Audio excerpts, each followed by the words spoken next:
Hello everyone, welcome to PhD Adda. मैं आप लोगों से आज बात करने वाली हूँ कि हमारे देश के अंदर पीएचडी करना बिल्कुल स्ट्रगल के बराबर क्यों हो जाता है। वैसे तो बहुत सारे जोक्स एंड बहुत सारे मीम आप लोगों ने देखे होंगे, इंस्टाग्राम पे बहुत सारे रील देखे होंगे जहां पर एक पीएचडी कैंडिडेट आपको अपना दुख जाहिर करता होगा, बताता होगा कि किस तरीके से उसका पीएचडी जो है वो एक दलदल बनता जा रहा है और लगता है वो उसमें फंसता ही जा रहा है। आज मैं आप लोगों को 5 से 6 ऐसे क्राइटेरियाज बताने वाली हूँ जिसकी वजह से एक्चुअली में हमारे देश के अंदर ये जो पीएचडी है वो एक स्ट्रगल बन गया है और इसी चीज को लेकर ज्यादातर जो बच्चे हैं वो बाहर से पीएचडी करना प्रेफर करते हैं।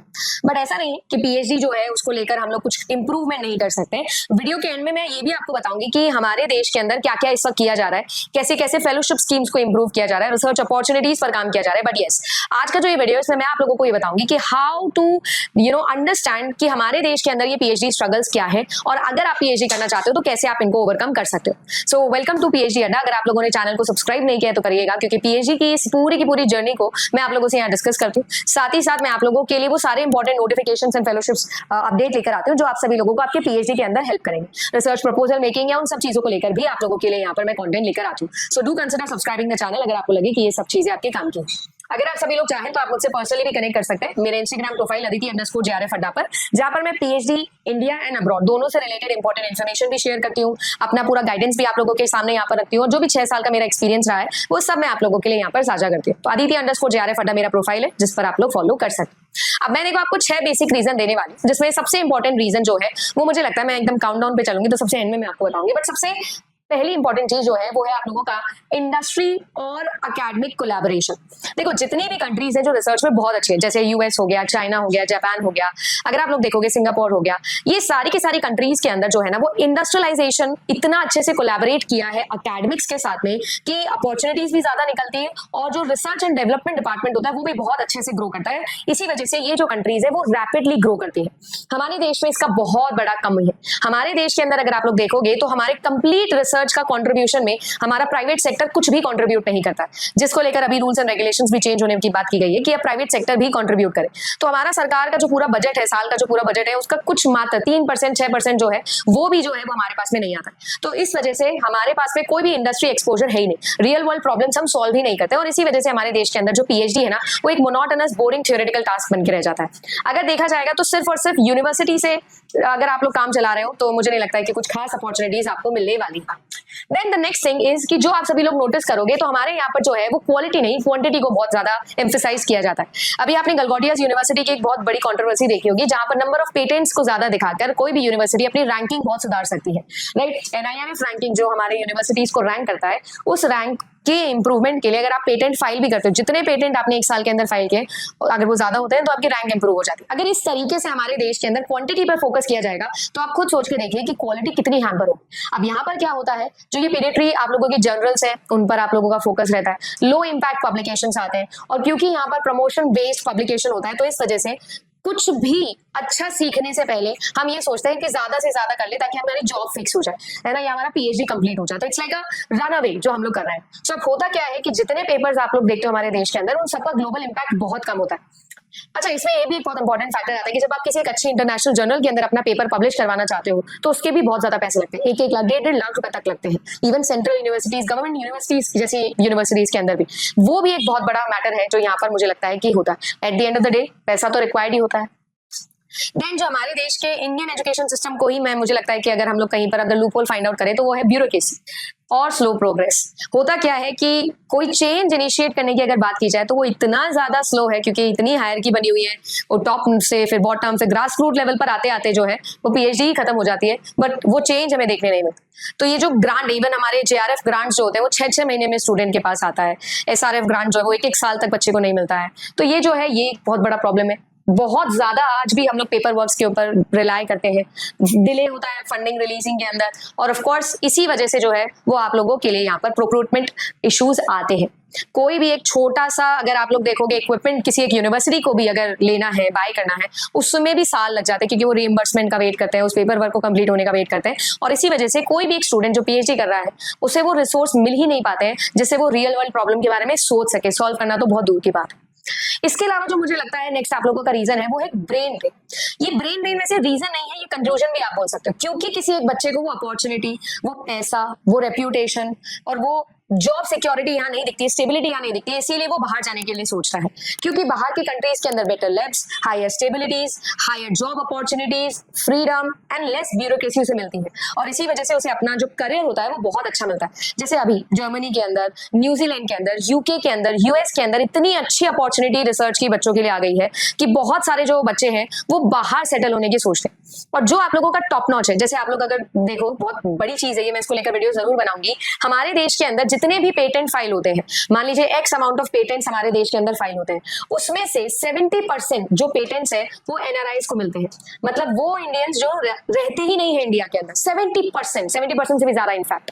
अब आप सोच के देखो, जो टॉप ब्रेन्स है, जो अच्छे आईक्यू वाले बच्चे हैं, वो सारे के सारे तो बाहर ही चले गए। तो हमारे देश के अंदर तो पीएचडी स्ट्रगल करेगा ही, और इसलिए आई थिंक ये ब्रेन ड्रेन जो है वो भी एक बहुत बड़ा रीजन है। अब आप आईआईटीज की बात करोगे, आईआईएससीज की बात करोगे, तो आप लोग ये सब चीजें देखोगे तो यहाँ के जो ग्रेजुएट्स है ना, वो ज्यादातर क्या होते हैं, बाहर जाके सेटल हो जाते हैं, और इसी वजह से हमारे देश के अंदर पीएचडी के काफी बुरे हाल हो जाते हैं।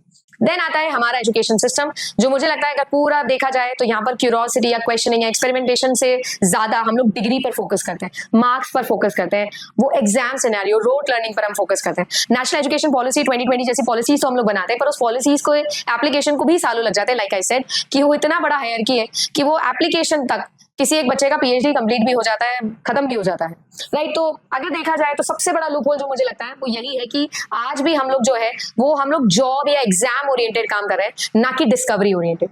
और अगर आप लोग देखोगे तो बहुत सारे ऐसे स्टूडेंट्स हैं, क्योंकि मैं यूजीसी नेट के लिए पिछले 6 साल से पढ़ा रही हूँ, तो आई फोकस एंड आई सी बच्चों का फोकस कैसा है।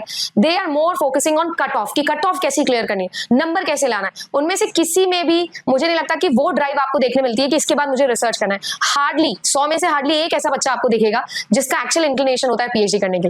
आधे से ज्यादा बच्चे जिनका जेआरएफ हो जाता है उनको तो करनी भी नहीं होती है रिसर्च, उनको पता भी नहीं होता है कि रिसर्च में क्या करना है, उन्होंने अपना प्रपोजल तक भी नहीं बनाया था। अगर आप भी उनमें से एक हो तो कमेंट करके जरूर बताना। And this is not their problem, ये हमारे एजुकेशन सिस्टम का बीज है, ये जो बचपन से हमारे अंदर डाला गया है कि कट ऑफ क्लियर करो, मार्क्स क्लियर करो, रैंक में आओ, नंबर 1 आओ, भागो भागो रेस में। कोई हमें ये नहीं बता रहा है कि एक्चुअली में हम रिसर्च ओरिएंटेड काम तो कर ही नहीं रहे।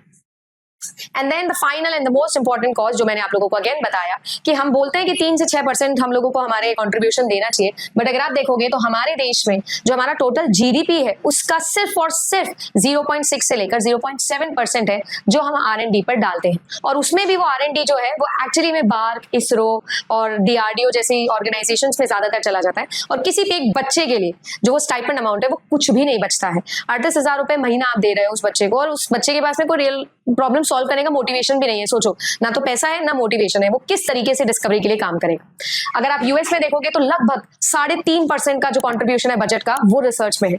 अगर यहाँ देखोगे चाइना में तो 2.4%, जर्मनी में देखोगे तो 3%। यानी अगर आप सोच के देखो तो ये 3 कंट्रीज के कंपैरिजन में हम कितना है जो कंट्रीब्यूट करें। और इसका एक बहुत बड़ा मेजर रीजन ये है कि हम सिर्फ गवर्नमेंट सेक्टर की बात करते हैं, हमारे देश का प्राइवेट सेक्टर, इंडस्ट्री सेक्टर तो बिल्कुल भी कंट्रीब्यूट नहीं करता है रिसर्च के अंदर, राइट। तो इस तरीके से अगर आप देखोगे तो बहुत कम लैब्स, इक्विपमेंट्स, फेलोशिप्स, प्रोजेक्ट सभी बहुत कम हो जाते हैं, क्योंकि ओवरऑल जो है वो हमारे पास में पैसा ही नहीं है कुछ करने के लिए। यूनिवर्सिटीज अपने हाथ खड़े कर देते हैं, सरकार अपने हाथ खड़े कर देते हैं। तो कोई भी एक बच्चा जो पीएचडी करने का एस्पिरेशन रखता है, कुछ अच्छा डिस्कवर करने का एस्पिरेशन रखता है, उस एस्पिरेशन को पूरा करने के लिए जो फंड्स, जो अपॉर्चुनिटीज, जो स्टेबिलिटी, जो डिस्कवरी, जो मोटिवेशन वो ढूंढ रहा है वो होता ही नहीं है।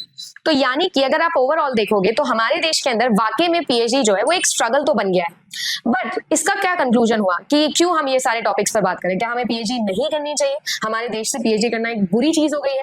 भाई ऐसा भी नहीं है, क्योंकि जैसा अगर आप लोग देखोगे तो आज के टाइम के ऊपर जब से नेशनल एजुकेशन पॉलिसी के इम्प्लीकेशंस की बात की जा रही है, एनआईएफ रैंकिंग को भी आपने देखा 1 साल के लिए बैन किया गया था, और गलगोटियास जैसी बहुत सारी यूनिवर्सिटीज को भी बैन किया गया है। तो मतलब उनके ऊपर भी ये पेटेंट्स को लेकर बैन की बातें की गई है। तो अगर आप देखो तो अब जो धीरे धीरे हमारा ट्रेंड है ना वो थोड़ा सा बदलता जा रहा है। All India council for technical education आगे आ रहा है, कहता है कि 3 साल का पीएचडी करवाया जाएगा टेक्निकल कोर्सेज के अंदर। धीरे धीरे जो ये रिफॉर्म्स आ रहे हैं, और जैसा मैंने कहा कि अब हमारी सरकार जो है वो प्राइवेट सेक्टर के ऊपर भी थोड़ा प्रेशर इंक्रीज करिए ताकि वो भी अपना जो है वो बजट लेकर आए रिसर्च एंड डेवलपमेंट डिपार्टमेंट के अंदर, तो ओवरऑल अगर आप देखोगे तो हमारे देश के अंदर अब एक्चुअली थोड़ा माहौल बन रहा है रिसर्च को लेकर।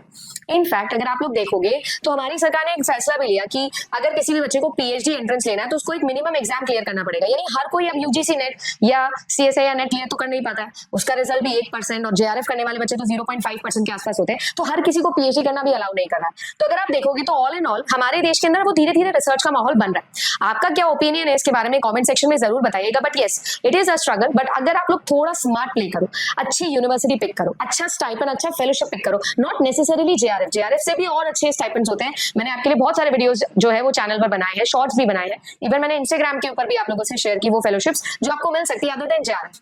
अगर आप उनके थ्रू जाते हो तो पैसा, प्रोजेक्ट, ये सब चीजें आप लोगों को काफी अच्छी मिल सकती है। Don't am just for IITs या बहुत सारी अच्छी गवर्नमेंट यूनिवर्सिटीज, बहुत सारी प्राइवेट यूनिवर्सिटीज भी आपको अच्छी अपॉर्चुनिटीज देती है। वैसे इन सब चीजों को लेकर मैं लगातार नोटिफिकेशंस आते हैं तो वो वीडियो आप लोगों के लिए लेकर आती रहूंगी, तो चैनल को सब्सक्राइब कर लीजिएगा। वीडियो कैसा लगा, मेरा ओपिनियन कैसा लगा, कमेंट सेक्शन में जरूर बताना, और आपका क्या धारणा है इसको लेकर ये भी कमेंट सेक्शन के अंदर जरूर बताएंगे। मैं मिलूंगी आप सभी लोगों से अगले वीडियो के अंदर। धन्यवाद एंड टेक केयर।